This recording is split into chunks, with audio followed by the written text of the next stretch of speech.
Hi everyone. तो आज के इस वीडियो में हम लोग वाइंडिंग इन शाफ्ट से रिलेटेड एमसीक्यू क्वेश्चन के थर्ड पार्ट को डिस्कस करने जा रहे हैं। तो जिन्होंने पिछले वीडियो को नहीं देखा है जाकर देख सकते हैं, जिसका लिंक डिस्क्रिप्शन बॉक्स में दे दिया गया है। तो देर न करते हुए वीडियो को स्टार्ट करते हैं। क्वेश्चन नंबर पहला है, test of every automatic contrivance and every brake shall be made by the engineer और other competent person once at least in every by attempting to land the descending cage at excessive speed। तो question बोल रहा है कि प्रत्येक automatic कंट्रीवेंस और प्रत्येक break का टेस्ट इंजीनियर या अन्य सक्षम व्यक्ति द्वारा कम से कम एक बार नीचे उतरने वाली केज को अधिक गति पर उतारने की कोशिश करके टेस्ट किया जाएगा। तो जो इसका राइट आंसर हो जाएगा ऑप्शन नंबर बी, 3 मंथ। तो 3 महीने में ऑटोमेटिक कंट्रीवेंस और प्रत्येक ब्रेक का जांच किया जाता है, जिसमें केज को अधिक गति पर उतारने की कोशिश करके उसका टेस्ट किया जाता है। तो ये चीज़ आप लोग को ध्यान में रखना है, 3 मंथ का डाटा। तो 1 मंथ में क्या जांच करते हैं, यानी कि 30 दिन। तो वाइंडिंग रस्से की जांच करते हैं अधिक से अधिक 0.5 मीटर पर सेकंड की गति पर चलाकर। तो ये चीज़ आप लोग को ध्यान में रखना है। 6 मंथ में है रिकैप किया जाता है और सस्पेंशन गियर के प्रत्येक भाग को खोल करके उसको साफ किया जाता है। तो 6 मंथ का डाटा है रिकैप करना और सस्पेंशन गियर के प्रत्येक भाग को खोल करके उसको साफ करना। क्वेश्चन नंबर दूसरा है, एज पर CMR 2017 in which regulation number main binding is given. यानी कि कोल माइंस रेगुलेशन 2017 के अनुसार मेन बाइंडिंग किस रेगुलेशन नंबर में दी गई है। तो जो इसका राइट आंसर हो जाएगा ऑप्शन नंबर ए, रेगुलेशन नंबर 81।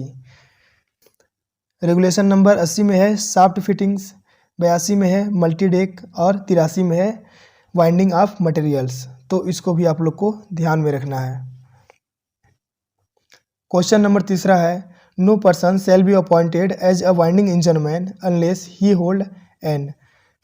तो क्वेश्चन बोल रहा है कि किसी व्यक्ति को वाइंडिंग इंजनमैन के रूप में तब तक नियुक्त नहीं किया जाएगा जब तक कि उसके पास न हो। तो वाइंडिंग इंजनमैन के लिए क्या होना चाहिए उसके पास। तो जो इसका राइट आंसर हो जाएगा option number B, engine driver certificate. यानी कि वाइंडिंग इंजनमैन के रूप में तब तक नियुक्त नहीं किया जाएगा जब तक कि उसके पास इंजन ड्राइवर का सर्टिफिकेट न हो। क्वेश्चन नंबर चौथा है, which safety device shall be provided in the event of an overwind for holding the cage above the top most landing. यानी कि क्वेश्चन बोल रहा है ओवर वाइंडिंग के केस में केज को सबसे ऊपर लैंडिंग के ऊपर होल्ड करने के लिए कौन से सेफ्टी डिवाइस उपलब्ध कराए जाएंगे। तो जो इसका राइट आंसर हो जाएगा option number C, dogs. Question number 5वां है, एज पर CMR 2017 in which regulation number duty of person riding और working in shaft is given. यानी कि क्वेश्चन बोल रहा है कोल माइंस रेगुलेशन 2017 के अनुसार शाफ्ट में सवार या काम करने वाले व्यक्तियों के कर्तव्य किस रेगुलेशन नंबर में दिए गए हैं। तो जो इसका राइट आंसर हो जाएगा option number D, regulation number 90 में दिया हुआ है।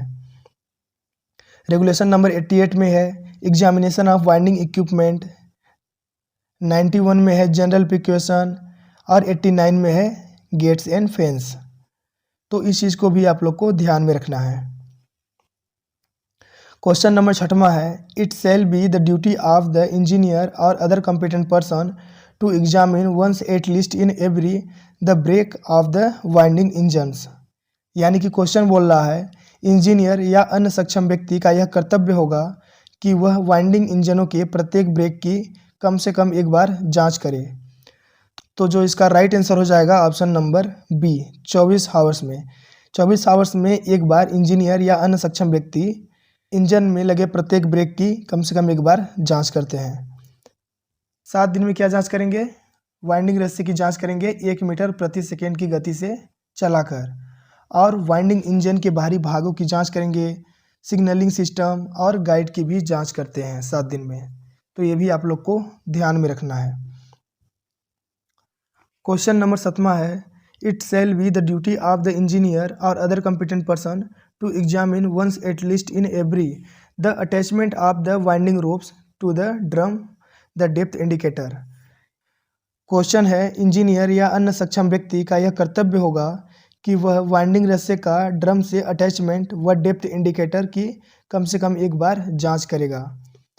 तो जो इसका राइट आंसर हो जाएगा ऑप्शन नंबर सी, 24 घंटे में कम से कम एक बार जांच करेगा वाइंडिंग रस्से का ड्रम से अटैचमेंट और डेप्थ इंडिकेटर।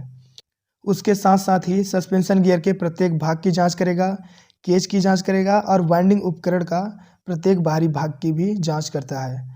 तो इस चीज़ को भी आप लोग को ध्यान में रखना है। क्वेश्चन नंबर 8वां है, it shall be the duty of the engineer और other competent person to examine once at least each winding ropes by passing the rope at speed not exceeding। Question है, इंजीनियर या अन्य सक्षम व्यक्ति का यह कर्तव्य होगा कि वह कम से कम एक बार प्रत्येक वाइंडिंग रस्से की जांच करे और रस्सी को अधिक गति से गुजारे। तो जो इसका राइट आंसर हो जाएगा ऑप्शन नंबर सी, 7 दिन में कम से कम एक बार वाइंडिंग रस्से की जांच करेंगे 1 मीटर प्रति सेकेंड की स्पीड पर चला करके। तो ये चीज़ को आप लोग को ध्यान में रखना है। क्वेश्चन नंबर 9वां है, एज पर CMR 2017 in which regulation number precaution after recapping ETC is given. यानी कि क्वेश्चन है कि कोल माइंस रेगुलेशन 2017 के अनुसार रिकैपिंग के बाद सावधानियां किस रेगुलेशन नंबर में दी गई हैं। तो जो इसका राइट आंसर हो जाएगा ऑप्शन नंबर ए, रेगुलेशन नंबर 87। और 86 में है सस्पेंशन गियर, 88 में है एग्जामिनेशन ऑफ वाइंडिंग इक्विपमेंट, 89 में है गेट्स एंड फेंस। तो इस चीज़ को भी आप लोग को ध्यान में रखना है। क्वेश्चन नंबर 10वां है, all part of the suspension gear shall be of a type as approved by the. यानी कि क्वेश्चन है, सस्पेंशन गियर के सभी पार्ट किसके द्वारा अनुमोदित प्रकार के होंगे। तो जो इसका राइट आंसर हो जाएगा option number B, chief inspector of mines. Question number 11वां है, all parts of suspension gear in regular use shall unless otherwise permitted by the be renew after a period of service of not more than year. तो जो इसका right answer हो जाएगा option number A, chief inspector of mines, और 6 साल के बाद उसको रिन्यू किया जाता है।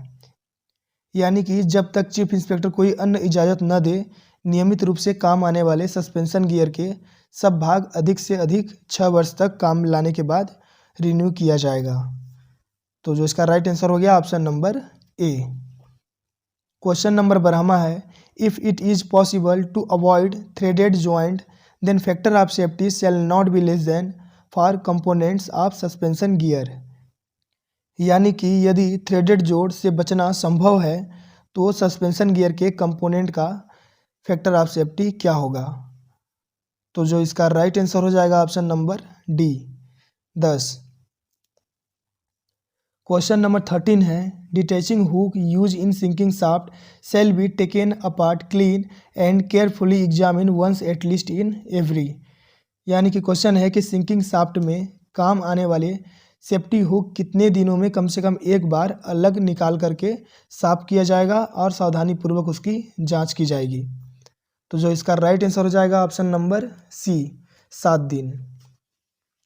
क्वेश्चन नंबर 14 है, if white metal is use in the capping of ropes its melting point shall not exceed degrees centigrade and its temperature when poured into the socket shall not exceed degree centigrade. यानी कि रस्सियों की capping में white metal का उपयोग किया जाता है तो उसका मेल्टिंग पॉइंट कितना सेंटीग्रेड से अधिक नहीं होना चाहिए, और जब उसको सॉकेट में डालते हैं तो उसका तापमान कितना सेंटीग्रेड से अधिक नहीं होना चाहिए। क्वेश्चन ये पूछ रहा है।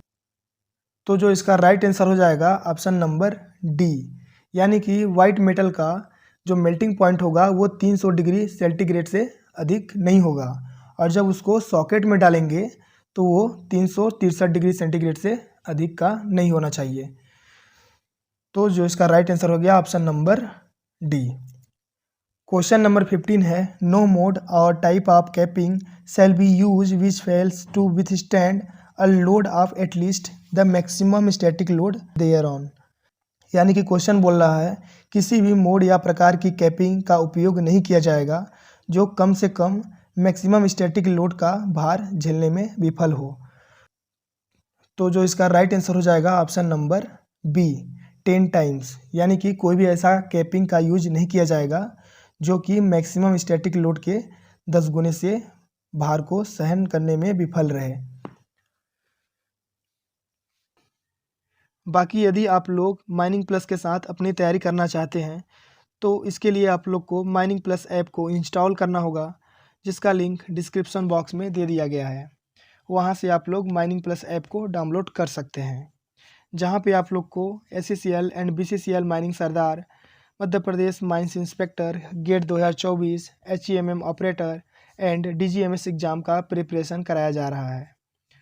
तो जो लोग भी इंटरेस्टेड हैं माइनिंग प्लस के साथ जुड़ सकते हैं। धन्यवाद।